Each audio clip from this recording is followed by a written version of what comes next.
নমস্কার। আজকের ক্লাসে তোমাদের সবাইকে স্বাগতম। আজকে আমরা মঙ্গলাচরণ নিয়ে আলোচনা করব। গুরুত্বপূর্ণ কাব্যগুলো থেকে আমরা মঙ্গলাচরণ আলোচনা করার চেষ্টা করব। কি কি মঙ্গলাচরণ আছে এবং সেই মঙ্গলাচরণ কোন ছন্দের এবং সেই মঙ্গলাচরণে কোন দেবতার স্তুতি করা হয়েছে এবং সেই মঙ্গলাচরণ কি রকম, তার প্রকার কি, এগুলো বিস্তারিত আলোচনা করব। এই তথ্যগুলো প্রত্যেকটা পরীক্ষাতে থাকে, এই জন্য এটা সংস্কৃত বিষয়ের সমস্ত পরীক্ষার জন্য উপযোগী। তোমরা যারা নেট সেট প্রস্তুতি নিচ্ছ তোমাদের ক্ষেত্রেও অত্যন্ত গুরুত্বপূর্ণ। এবং এসএসসি এসএলএসটি পরীক্ষা শেষ হয়ে গেছে, এর পরের যখন আবার হবে অবশ্যই এখান থেকে প্রশ্ন থাকবে। এছাড়া পিএসসি এক্সাম যেটা হওয়ার সম্ভাবনা আছে, আর আপার প্রাইমারি যে সাবজেক্টের পরীক্ষা হবে সেখানেও অত্যন্ত গুরুত্বপূর্ণ এই তথ্যগুলো। চলো শুরু করি। এখানে দেখো, প্রথমে রঘুবংশম। রঘুবংশমের মঙ্গলাচরণ কি? বাগর্থবীব সম্পৃক্ত বাগর্থ প্রতিপত্তয়ে, এইরকম শ্লোকটা দিয়ে মঙ্গলাচরণ শুরু হয়েছে। পরীক্ষাতে অবশ্যই থাকবে। এই লাইনটা তুলে দিল, দিয়ে বলবে এটি কোন কাব্যের মঙ্গলাচরণ, বলতেই পারে। এরপরে এই মঙ্গলাচরণ কোন ছন্দে রচিত? অনুষ্টুপ ছন্দে, এটাও জিজ্ঞেস করতে পারে। এটা তুলে দিল, মঙ্গলাচরণটা তুলে দিল, দিয়ে বলবে এই শ্লোকটি কোন ছন্দে রচিত? অনুষ্টুপ ছন্দে। এবারে এই রঘুবংশের মঙ্গলাচরণে কোন দেবতার স্তুতি করা হয়েছে? দেবতাকে এখানে শিব আর পার্বতী, শিব আর পার্বতীর স্তুতি করা হয়েছে। আবার বলতে পারে যে এই মঙ্গলাচরণ কি রকম, কি ধরনের, কি দৃশ্যম, এর প্রকারটা কি? এই মঙ্গলাচরণ হচ্ছে নমস্কারাত্মক। রঘুবংশের মঙ্গলাচরণ হচ্ছে নমস্কারাত্মক। তাহলে মঙ্গলাচরণ থেকে আমরা সম্পূর্ণ তথ্য পেয়ে গেলাম। এগুলো যে কোনো ইন্টারভিউতেও জিজ্ঞেস করতে পারে। হ্যাঁ, যে কোনো ইন্টারভিউর জন্য এগুলো ভেরি ভেরি ইম্পর্টেন্ট। এরপরে 2 নম্বর হচ্ছে অভিজ্ঞান শকুন্তলম। এটাও কালিদাসের রচনা। অভিজ্ঞান শকুন্তলম এর মঙ্গলাচরণ কি? ইয়া সৃষ্টি স্রষ্টুরাদ্যা, এইরকম শ্লোকটা আছে। এবারে এই মঙ্গলাচরণ কোন ছন্দে রচিত? ছন্দটা হচ্ছে স্রগধরা ছন্দ। এই তথ্যগুলো কিন্তু তোমাদের প্রত্যেকটা পরীক্ষাতে একটা না একটা থাকবেই। এরপরে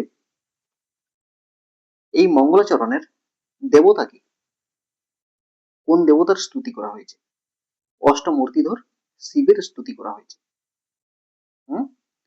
অভিজ্ঞান শকুন্তলমের মঙ্গলাচরণে কোন দেবতার স্তুতি করা হয়েছে? অষ্টমূর্তিধর শিবের স্তুতি করা হয়েছে। এবারে ইয়া সৃষ্টি স্রষ্টুরাদ্যা, এই মঙ্গলাচরণ কি রকম, কি দৃশ্যম? এটা হচ্ছে আশীর্বাদাত্মক মঙ্গলাচরণ। এখান থেকেও সম্পূর্ণ ধারণা তোমরা পেয়ে গেলে। এগুলো কিন্তু মনে রাখতে হবে। এরপরে 3 নম্বর দেখো, কিরাতার্জনীয়ম। ভারবের রচনা কিরাতার্জনীয়ম। এখান থেকে মঙ্গলাচরণটা কি? শ্রিয়ঃ করুণামধিপস্য পালনীম, এইরকম শ্লোকটা দিয়ে মঙ্গলাচরণটা শুরু হয়েছে। এবারে এই মঙ্গলাচরণ কোন ছন্দে রচিত? ছন্দটা হচ্ছে বংশস্থ ছন্দ, বংশস্থ ছন্দ বা বংশস্থ বিলম ছন্দ। এরপরে এই মঙ্গলাচরণ শ্রিয়ঃ করুণামধিপস্য পালনীম, এই মঙ্গলাচরণের দেবতা কি? কোন দেবতার স্তুতি করা হয়েছে? লক্ষ্মী। লক্ষ্মীর উদ্দেশ্যে এই মঙ্গলাচরণটা করা হয়েছে। এবারে এই কিরাতার্জুনীয়ম মহাকাব্যের যে মঙ্গলাচরণ, এই মঙ্গলাচরণটা কি রকম, কি দৃশ্য? এটা হচ্ছে বস্তু নির্দেশাত্মক। বস্তু নির্দেশাত্মক। তাহলে কিরাতার্জুনীয়ম থেকেও মঙ্গলাচরণ থেকে সম্পূর্ণ ধারণা পেয়ে গেলে। এরপরে দেখো, এরপরে হচ্ছে শিশুপাল বধ। এটা হচ্ছে মাঘের মহাকাব্য। এবার এই শিশুপাল বধির মঙ্গলাচরণ কি? মঙ্গলাচরণ শ্লোকটি হলো শ্রিয়ঃ পতিঃ শ্রীমতী শাসিতুম জগৎ। এইরকম শ্লোকটা দিয়ে শুরু হয়েছে এই মঙ্গলাচরণ। কার? শিশুপাল বধির। এই মঙ্গলাচরণের ছন্দ কি? এটাও বংশস্থ ছন্দ। শ্রিয়ঃ পতিঃ শ্রীমতী শাসিতুম জগৎ, এর ছন্দ কি? বংশস্থ ছন্দ। এবারে কোন দেবতার উদ্দেশ্যে এই মঙ্গলাচরণ করা হয়েছে? দেবতাকে? লক্ষ্মী। লক্ষ্মীর উদ্দেশ্যে এই মঙ্গলাচরণটা করা হয়েছে। কীদৃশম? এর প্রকারটা কি? এটাও হচ্ছে বস্তু নির্দেশাত্মকম। বস্তু নির্দেশাত্মকম। তাহলে শিশুপাল বধ থেকেও সম্পূর্ণ ধারণা তোমরা পেয়ে গেলে।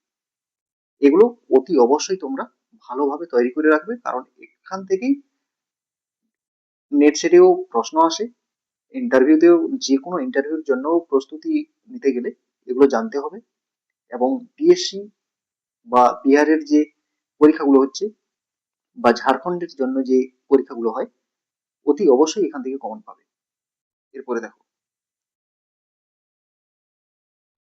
5 নম্বরে হচ্ছে উত্তর রামচরিতম। উত্তর রামচরিতম ভবভূতির রচনা, শ্রেষ্ঠ নাটক।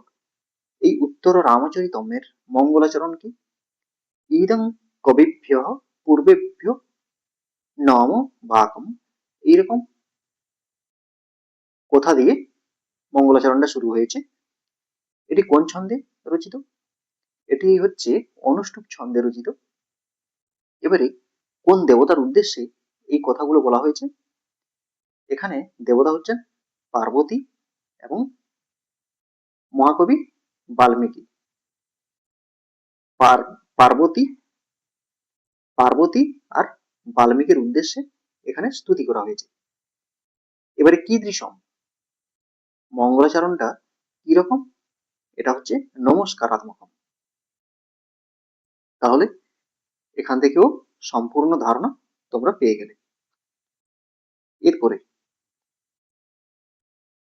এরপরে হচ্ছে কাদম্বরী, বাণভট্টের রচনা। বাণভট্টের কথা জাতীয় শ্রেষ্ঠ গদ্য কাব্য কাদম্বরী। এর মঙ্গলাচরণ কি? রজজুষে জনমনি সত্যবৃত্তয়ে। এইরকম কথা দিয়ে শুরু হয়েছে মঙ্গলাচরণটা। এটি কোন ছন্দে রচিত? কোন ছন্দে রচিত? ছন্দটা হচ্ছে বংশস্থ ছন্দ। বংশস্থ ছন্দ। এবারে কোন দেবতার উদ্দেশ্যে এই স্তুতি করা হয়েছে? এখানে আলাদা আলাদা করে ব্রহ্মা, বিষ্ণু এবং মহেশ্বরের স্তুতি করা হয়েছিল এবং শেষে পরব্রহ্মের কথা বলা হয়েছে। এটা কিরকম মঙ্গলাচরণ? কীদৃশম? নমস্কারাত্মকম।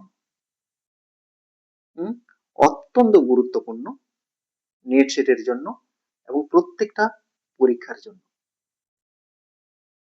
এরপরে দেখো, এরপরে মেঘদূতম, কালিদাসের দূত কাব্য মেঘদূত। এখান থেকে যে মঙ্গলাচরণটা পাওয়া যায় সেটা হচ্ছে কশ্চিৎ কান্তা বিরহ গরুণা। এইরকম শ্লোকটা দিয়ে শুরু হয়েছে মঙ্গলাচরণটা। এবারে এটা কোন ছন্দে রচিত? ছন্দটা হচ্ছে মন্দাক্রান্তা ছন্দ। আর কীদৃশম, কি রকম মঙ্গলাচরণ এটা? এটা হচ্ছে বস্তু নির্দেশাত্মকম। এটাও অত্যন্ত গুরুত্বপূর্ণ, ভালোভাবে তোমরা তৈরি করে রাখবে। প্রত্যেকটা পরীক্ষার জন্য এগুলো অবশ্যই লাগবে। এরপরে ৮ নম্বর দেখো, নৈষধ চরিতম। নৈষধ চরিতম, এখানকার মঙ্গলাচরণ হচ্ছে নিপীয় যস্য, এইরকম শ্লোকটা দিয়ে শুরু হয়েছে। এর ছন্দ কি? বংশস্থ ছন্দ। ছন্দ হচ্ছে বংশস্থ ছন্দ। কীদৃশম? এই মঙ্গলাচরণটা কি রকম? বস্তু নির্দেশাত্মকম। বস্তু নির্দেশাত্মকম। এরপরে ৯ নম্বর, নীতি শতকম। নীতি শতকের মঙ্গলাচরণ কি? নীতি শতকের মঙ্গলাচরণ হচ্ছে দিক কালাদ্যয়ন বচ্ছিন্ন, এইরকম শ্লোকটা দিয়ে শুরু হয়েছে। তো এই শ্লোকটা বা মঙ্গলাচরণের ছন্দ কি? অনুষ্টুপ ছন্দ। এটা অনুষ্টুপ ছন্দে রচিত। এখানে যে কটা কাব্য আলোচনা করা হচ্ছে এগুলো কিন্তু গুরুত্বপূর্ণ কাব্য। এবারে দেবতা কি? দেবতা হচ্ছে পরব্রহ্ম। আর কীদৃশম, কিরকম মঙ্গলাচরণ? নমস্কারাত্মক। এরপরে ১০ নম্বর দেখো, শিবরাজ বিজয়ম। শিবরাজ বিজয়মের মঙ্গলাচরণ হচ্ছে বিষ্ণুর মায়া ভগবতী, এইরকম শ্লোকটা শুরু হয়েছে। এবারে এই শ্লোকের দেবতা কি? মানে এই মঙ্গলাচরণের দেবতা কি? বিষ্ণু। বিষ্ণুর উদ্দেশ্যে এখানে স্তুতি করা হয়েছে। এবারে কিরকম মঙ্গলাচরণটা? নমস্কারাত্মক। নমস্কারাত্মক। এই 10টা তোমরা অতি অবশ্যই ভালোভাবে তৈরি করে রাখবে। এগুলোর মধ্যেই তোমরা পরীক্ষাতে কমন পাবে। প্রত্যেকটা পরীক্ষার জন্য এগুলো কিন্তু গুরুত্বপূর্ণ।